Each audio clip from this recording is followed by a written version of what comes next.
Ok les gars, nouvelle vidéo. Aujourd'hui, vous l'avez vu dans le titre de la vidéo, on va parler de l'émergence de la communauté afro dans le catch, surtout à la WWE.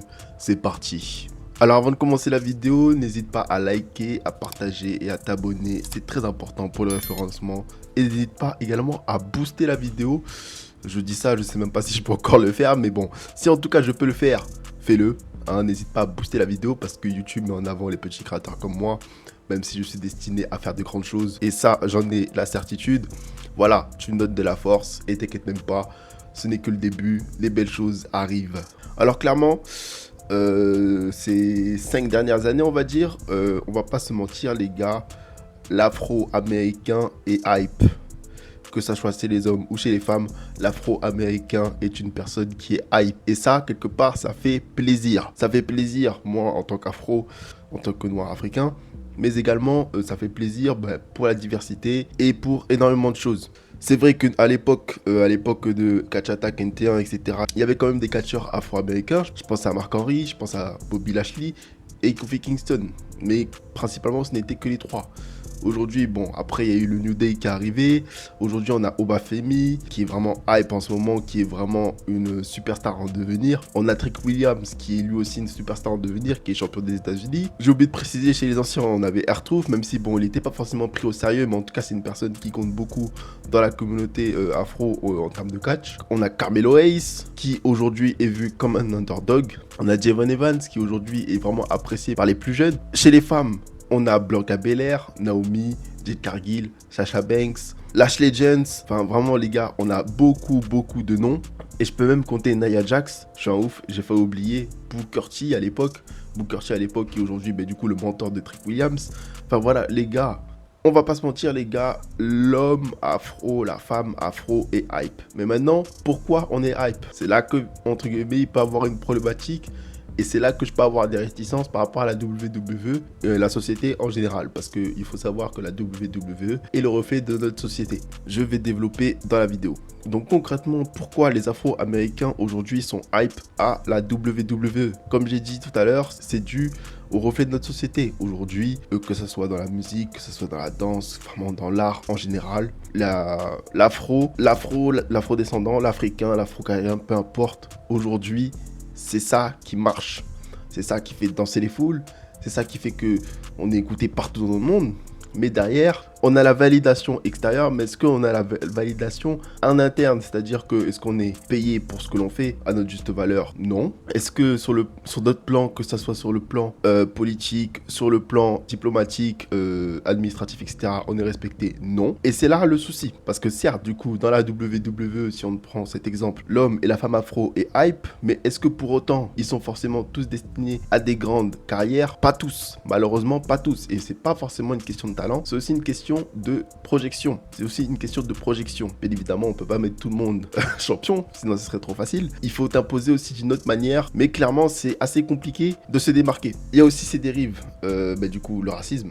J'en ai parlé dans un TikTok. N'hésitez pas à me suivre sur TikTok et Instagram. Cashin Rexling, c'est marqué sur l'écran. C'est là vraiment où je suis le plus actif. YouTube, je suis là une fois par semaine. Tous les mercredis, je suis là une fois par semaine sur YouTube. Et tu peux me retrouver sur les réseaux TikTok et Instagram. Surtout sur TikTok, là où je suis vraiment le plus présent. Où on parle vraiment de l'actualité catch. Je fais des lives tous les vendredis. Je suis là présent sur TikTok surtout.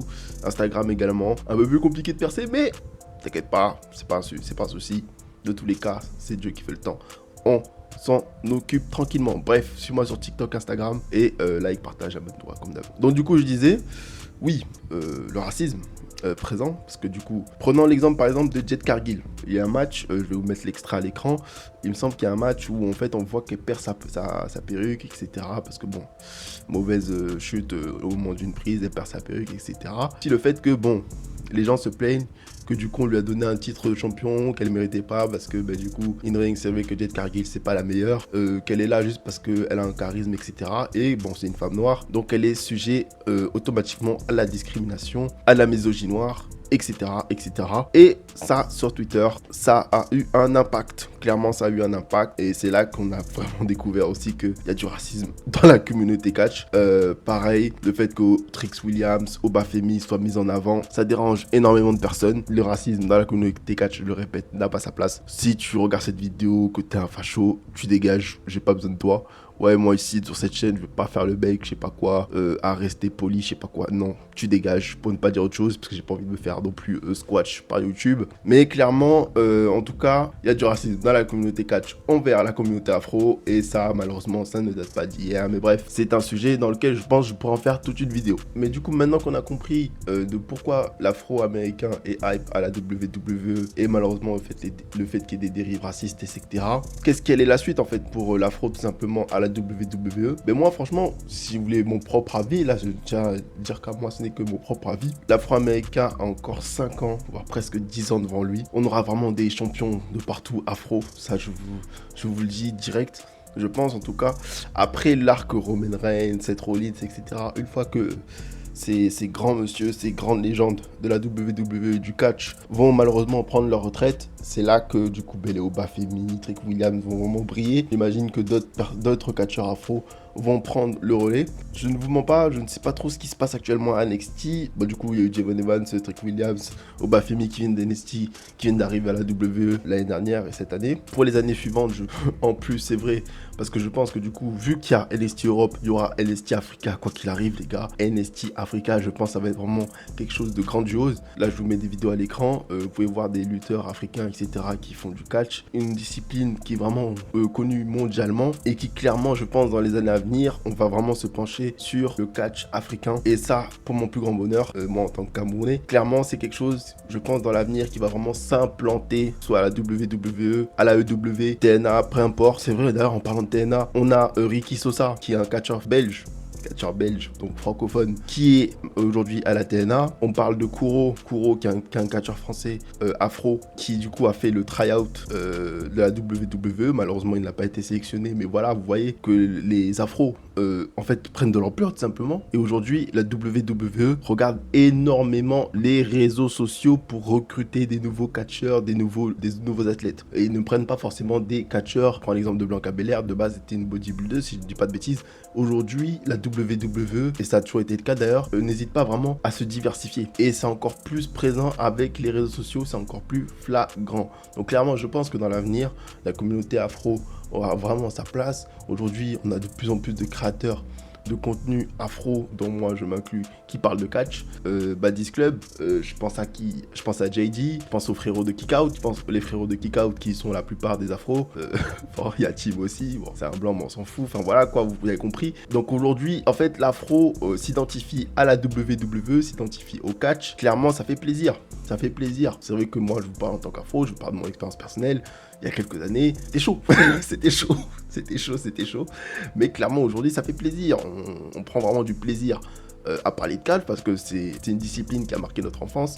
Et aujourd'hui, le fait d'en parler devant une caméra, etc., ça fait plaisir en fait. Simplement, ça fait plaisir. Donc, je pense que vraiment, la communauté afro, on a vraiment de quoi faire dans les années à venir. Clairement, il se passe énormément de choses. Ça fait plaisir et c'est pour notre plus grand bonheur. Donc voilà, nous arrivons à la fin de cette vidéo. Dans les commentaires, n'hésitez pas à me dire ce que vous en pensez par rapport à ce sujet, le fait que l'afro prenne de la place à la WWE, que vous soyez afro ou non, on s'en fout, clairement. Là, c'est parce que c'est le sujet de la vidéo, c'est centré autour de ça. Mais dans la vie de tous les jours, on s'en fout, que tu sois afro, asiatique, blanc, peu importe, on s'en fout. Donne-moi ton avis, qu'est-ce que tu en penses? Si t'es un racelard, tu dégages, bien évidemment. Mais voilà, clairement, donnez-moi votre avis. Comme ça, on en discute dans les commentaires avec grand plaisir. Et bien évidemment, tu likes, partages, tu t'abonnes et tu boostes la vidéo. Ça fait toujours plaisir. Merci à toi d'avoir regardé cette vidéo. C'était EDN de Kashin et on se dit à la prochaine.